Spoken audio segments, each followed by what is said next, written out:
Right guys, welcome back to another video. So today we're going to run through the TUFO files again, but I'm looking at some of the cryptid sightings that are involved in the TUFO files.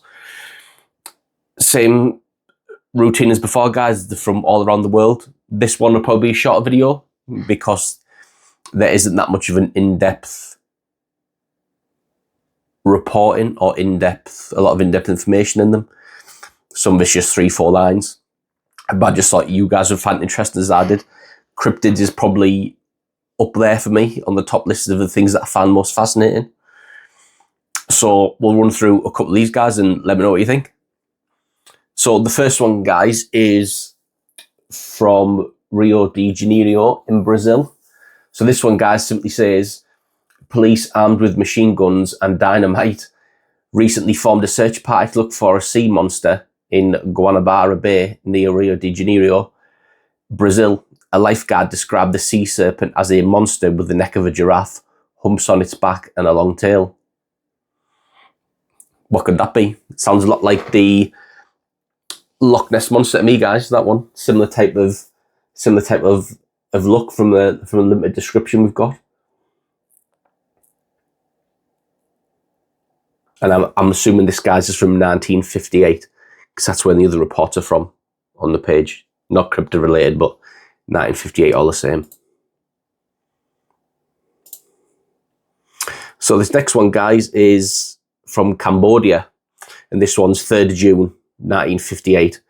New monster spotted in Cambodia jungle. Saigon, Vietnam, June 3rd.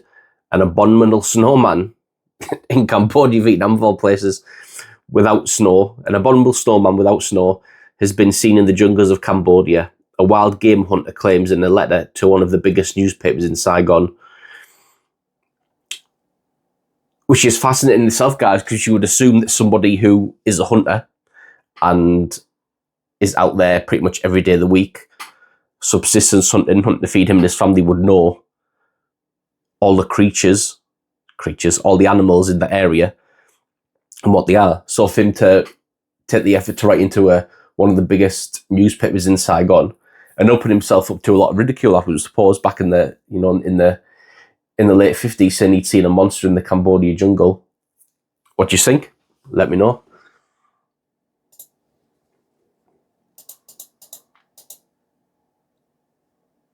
So here's a good one, guys. So Sir Edmund Hillary, who was one of the first men to climb Everest with his Sherpa, Nenzing Torgay.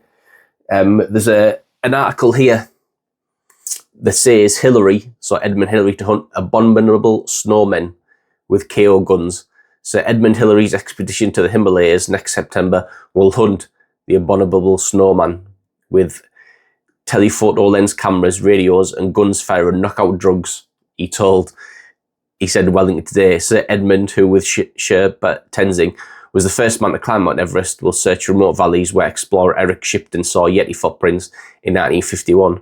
And those footprints, guys, will be the ones that you've probably seen in the past from Everest, where it's the weird set of tracks that look like it's got 2 distinct parts to the front of its foot, and then there's an ice axe next to it for size.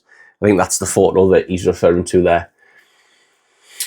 So Hillary said he will be accompanied by a party of New Zealanders, Americans and Britons. He said today, I've got an open mind about the Yeti, but it seems obvious that something is up there.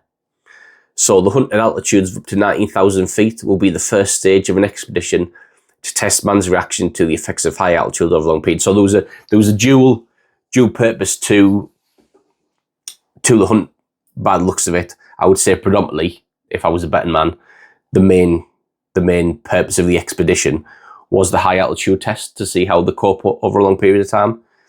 The lesser part of that was to hunt for the Yeti. So here's one for all the Loch Ness monster fans out there, me included. So this is June, July 1958, guys. The British are now taking the Loch Ness monster more seriously. A party of 6 Scottish underwater swimmers equipped with special underwater cameras went to the loch in mid-June 1958, and a total of more than 30 amateur divers were expected to join in the search. According to a preliminary report we have received, plans for this search were made after the monster was spotted visually and by underwater sound equipment in early June. Interesting. I don't think I've ever come across that, guys. I mean, if the photo was ever released, or if it whatever evidence they had of underwater sound equipment in the 58, I don't think I've ever seen it. Let me know below, guys, if you have. So here's a good one, guys. Kota Lake in New Delhi, the hissing monster. So in New Delhi, what is 20 feet long, brick red with white spots and hisses as it foams through the water. The men who hunt fowl in Kota Lake, 25 miles south of New Delhi, don't know. But they say that's what's been frightening off sportsmen. The 1 foot wide thing, variously described as a monster or dragon, is believed by villagers to have been washed down from the surrounding hills in last year's floods.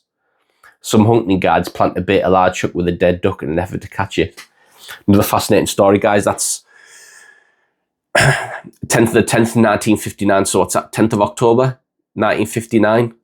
20 foot long, brick red with white spots. I don't know anything that's like that, guys. That's long with that colouring.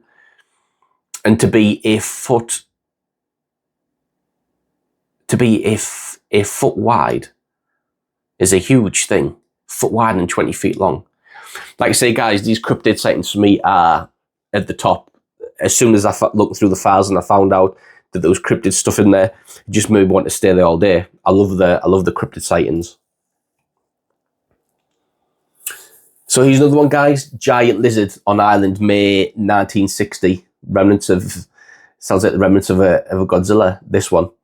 Government experts say they have found what they believe to be definite proof of the existence of giant lizards in New Guinea. They said they had found the skin of one such lizard and the jawbone of another in the Kairuku area, 100 miles northwest of Port Moresby.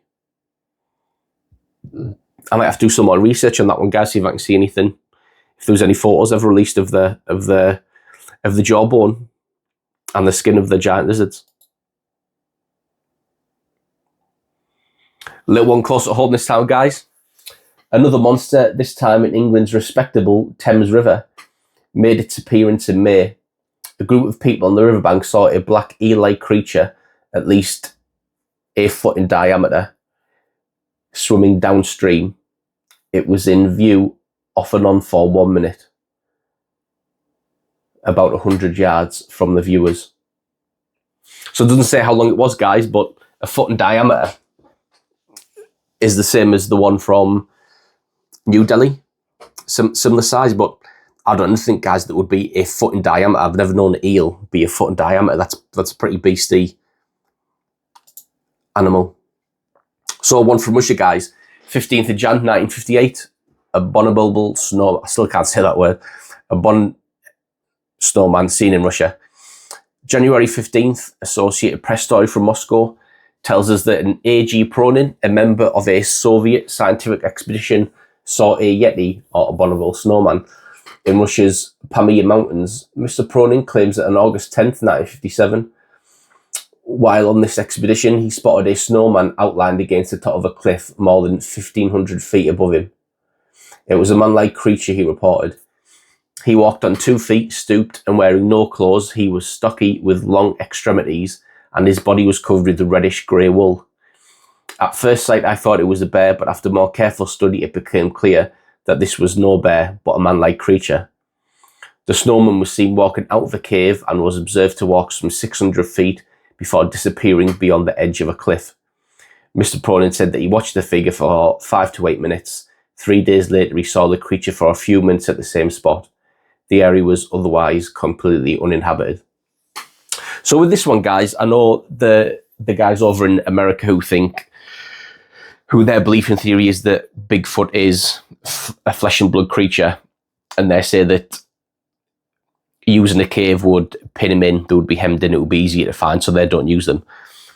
But where this was taking place, guys, in Russia, in the Pamir Mountains, that's so remote that nobody ever goes there. I think maybe the theory there can be flipped, that they do use caves over there, or whatever they are, especially with him saying in this report here, the snowman was seen walking out of the cave. If it's that uninhabitable and people aren't there, why wouldn't you use a cave? If I was on the flesh and blood theory side of things, 100% I could see them using caves. When the main theory was that Bigfoot was a flesh and blood creature, I was fully on board with that. Could it still be possible? Of course it could. But the more I've delved into the subject, and the more I've spoken to people who've seen things, and the more experiences and encounters that have been told by different people, the more I start swaying over to, I'm more in the camp of it being supernatural, paranormal type entity. Especially with the experience I had with that guy who'd went missing on Dartmoor, and we got brought in to help search and rescue, and he said that a big hairy man had covered him over with leaves of moss to keep him warm until help arrived, which is a fascinating story in itself, guys. I'll cover that I'll do a separate video on that one, because I spoke about that on Paul's channel. But I'll do a quick video for the guys over here who haven't seen it.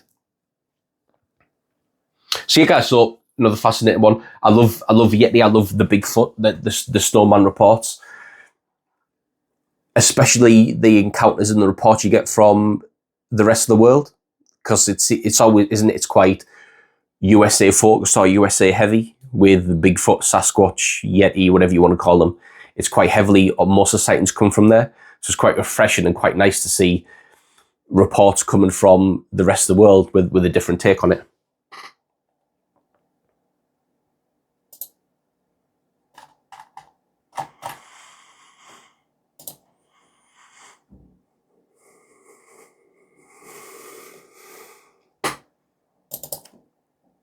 Right then, guys, the last one for this is, so this one, guys, is from the Sunderland Echo, and this one is one of the most interesting ones on a personal note, because this was at Castle Eden Dene, which now I believe is Castle Eden Walkway. Well, it was when I was growing up, and I think it still is. So this, guys, I've been there loads of times when I was younger, school trips, as I got older. This is maybe half an hour from me now, 40 minutes at a push. So this is really close anyway, guys. And over on Paul's channel, Truth Proof, there was a guy on there who'd said about seeing something as well in Castle Eden. So there's two reports, guys, pretty much 50, 60 years apart, that, albeit what he saw, I don't think he said it was a mystery animal, but it was something high strangeness anyway, which again puts more emphasis on the location of possibly being a bit of a hotspot. Hopefully. This is what the whole point of the TUFO files was, guys. I was going down there to find somewhere, another hotspot. You know, you've got Paul down at Bempton, who does all the great work down there. You've got Chris Turner and the Wit team who were over the northwest. I was really trying to find something in the northeast for me to go out and do on a night time, on a weekend, something to get my teeth stuck into. So this is why this is one of my favourites, because this is somewhere, like I say, a stone's throw away from me. So this is from the Sunderland Echo, guys, and this would be, so mystery animal in Dean alarms parents. So Peter Lee and Horden parents are alarmed at reports of a mysterious animal seen in Castle Eden Dene, a favourite place spot for children from the neighbourhood. Some parents have warned their children to keep away from the Dene. A number of people say they have seen the creature, but reports vary to its size and shape, as it appears to venture out only at dusk. One who says he has seen the animal is Mr. Darrell O'Hare of Webb Square, Horden, who was employed as a watchman with a company building houses in the new town. About 3 months ago, Mr. O'Hare was making his rounds on a building site backing onto the part of Castle Eden Dene, referred to locally as the Third Dene. Mr. O'Hare told an Echo reporter, "It was just turning dark when I saw the animal running alongside the Dene. It was about 2 feet high with a squat body and ran quickly with an ambling gait, something like a bear cub. It was bigger than a cat and had no tail, and I was close enough to see that it was definitely not a dog, for it had long claws. It made a hissing sound before it ran off into the trees in the Dene." So originally, guys, when I first saw this, my brain immediately went straight to, before I'd read the report, it's immediately going to be a big cat, because when this report came out, late 50s, early 60s, people were still allowed to have exotic animals in the country, so people were allowed to have pumas, panthers, lions. I think we all know about the Exotic Animal Act, and then, you know, when that was, a lot of people think that's where the big cats come from the country, when that was introduced and you weren't allowed them anymore. Instead of handing them over to be put to sleep, the rumours are and the stories are that a lot of people just let them out in the countryside to hopefully live on. And that's what a lot of people still think today, that that's where it started and that's how it's managed to progress going. So that's where I originally thought this story was going, until he says it had no tail. As soon as he said that, that threw me off, because as we all know, all big cats have tails. And then when he said it looked something like a bear cub, I don't think I've ever heard of a story where somebody has said, especially in the UK, that what they've saw they think is a bear cub. So further on to say, guys, it was bigger than a cat, had no tail, and I was close enough to see that it was definitely not a dog, for it had long claws. Long claws as well, guys. I don't think I've ever heard anyone mention how long the claws were. He must have been pretty close, guys, to be able to tell that it had long claws. So it must have been a pretty close daytime sighting for him to be able to tell this. So the animal, said Mr. O'Hare, had a face something like a boxer dog. He believes that there are a number of foxes living in that part of the Dene, and suggests that there might be the prey of the creature. A local farmer whose farm is near the Dene has reported the loss of his dog to the police, and believes that the animal in the Dene might be a lynx. Although a lynx, guys, looks nothing like a bear cub. Maybe lynx. Another watchman employed by the same company as Mr. O'Hare claims to have seen the animal on 3 occasions.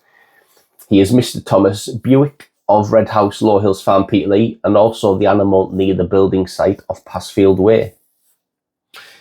It was dusk on the occasions he saw the animal, but he is convinced that it is definitely foreign to the area. Ronnie Priestley, 13, of Purcell Road, Horden, also says he saw the animal in the same area. So far, there have been no reports that the animal is dangerous to people, but parents are warning children to be well clear of the Dene before dark, just in case.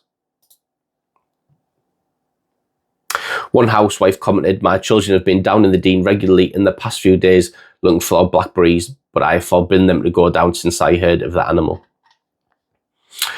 So that one there, guys, is fascinating again. There was obviously, the local community obviously felt like there was some evidence and some weight to the people who were given the sightings and letting them know what they saw down at the Dene. I'm going to go down to Castle Eden Dene, Castle Eden Walkway, guys, and have a look about there for this sighting of this strange creature cryptid that was spotted down there. Also, there was a guy on Paul's channel over on Truth Proof. I'll link that down below, guys, for his channel. He said that he'd saw a shadow figure down at the Dene. So with it only being, like I say, guys, 40 minutes maybe away from me, I'm going to go down there, do some videos out on the ground, and see if I can see anything or experience anything down there. With the sightings, guys, that I've got from Newcastle, Tyneside, Benwell, North, South Shields, what I plan on doing is going to, because it gives you the roads and the streets and the locations where it happened, I want to go down there and do the videos from on the spot, so I can show you the direction that the UFO comes in, leaves, where the person was when they saw the sighting, so you can get more of a feel for what's in the article and what's in the sighting. So that's my plan, guys, for the coming weeks. I have got a lot more cryptid encounters, guys, but I want to break them up into shorter videos for you. I don't want to do a 3-hour video with every single cryptid sighting I've got, because it'd be too long a format. So thanks again, guys, and I'll see you in the next video.